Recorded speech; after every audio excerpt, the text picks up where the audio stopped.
Hey guys! So I'm here this morning to try to dispel a few of those fears of the FPV learning curve, which is so steep. But right now, I'm going to teach you how to set up a plug-and-play PNP drone that you can buy off the stores and put a receiver in, link the radio control, and go ahead and fly. So when you go on the stores and you actually see RTF ready to fly, it actually means you have goggles, you have control, and you have the drone. But you don't have the batteries, you don't have the charger. So the next store you go to is PNP. What the hell is PNP? It means plug and play, but there's nothing plug and play about it. It actually means you have to learn a bit of soldering, put in a receiver, how to set up the control link, update firmwares, and then set up the modes. So it sounds really complicated, and a lot of people get turned off and just say, okay, fine, I'll just pay somebody to figure it out for me. But then you never learn, because what will happen is when you fly, inevitably you're gonna crash. And the reason why you're gonna crash is because you're gonna fly so fast and you're gonna do all these moves. Eventually you're gonna try something new and you're gonna crash because you haven't mastered the move yet. So a lot of practice is needed. But when you crash, you don't want to go ahead and send it back to the store or send it back to the person you asked for help to. You're gonna want to set it up or repair it yourself. So in this case, this lesson I think is very essential for your participation in FPV, because right now this is at the beginning. You're gonna buy a drone. In this case, the most basic drone you can buy is PNP, plug and play, which actually means you're gonna have to do some legwork yourself.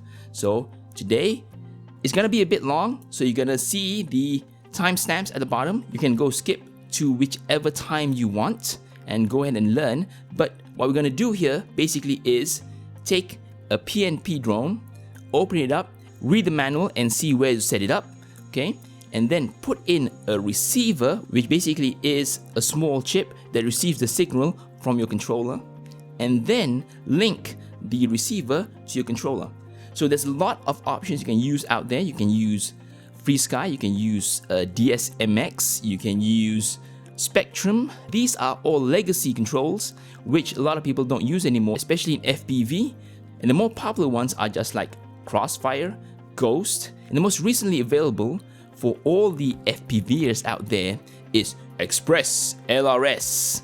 And ExpressLRS is an open source RC link system which is quite popular now because there's a lot of development. Every other week there's a new firmware that comes out with a lot of new features and at a very low price. So this is great because then you can enter the FPV world at a very low cost. It's cheap, and with just a little bit of guidance you can go ahead and enter the world of FPV. So maybe you're gonna be the next Johnny FPV, maybe you're gonna be the next Mr. Steele.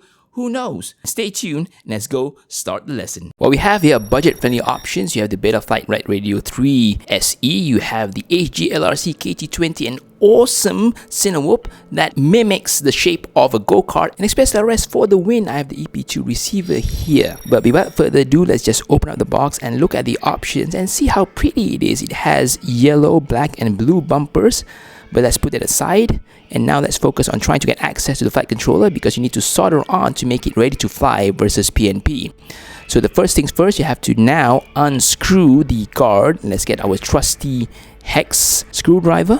Let's get it all off. Okay, now next step is to remove the VTX, put it aside so that we have clear access to the flight controller. Okay, rotating it to the front, so camera faces front. So right now what you want is the side of the northeast or front right, because that is where you connect the receiver.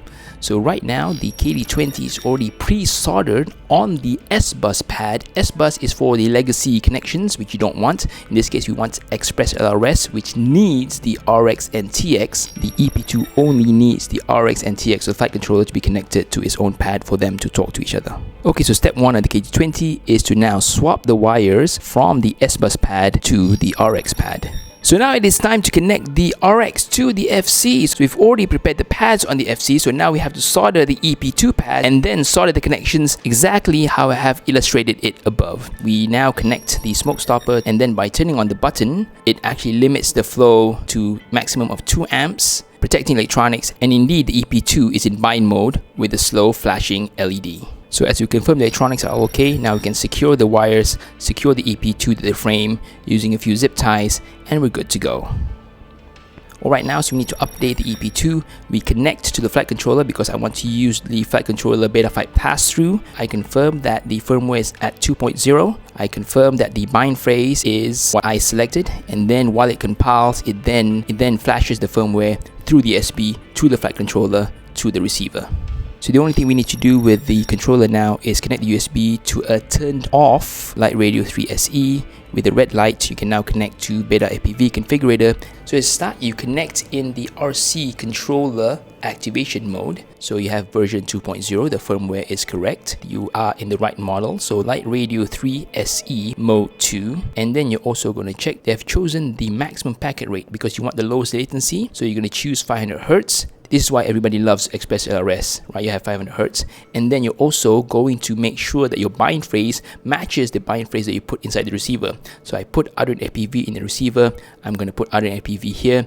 And then when I turn on my controller and I turn on my quad, it is going to auto bind. Check immediately that the sticks, buttons, and switches are all corresponding correctly. After checking, you can turn on your controller, turn on the quad. You have a solid green light. Your EP2 is now bounded. So the final proof that we have already bounded the quad to the controller, we just now connect to Betaflight. We go to receiver tab and we see that Betaflight is corresponding to any movement of the sticks and any of the switches in the mode tab. And here the most important mode is going to be to enable the arm function. We have auxiliary 1, this button right here, to then arm the quad. I'm now turning on the quad, turning on the controller using the arm function, the quad arms, so the binding worked. So now let's just connect to the goggles. So the only thing left to do is just go out there, bind, and fly. So thank you very much for staying right to the end. Like and subscribe.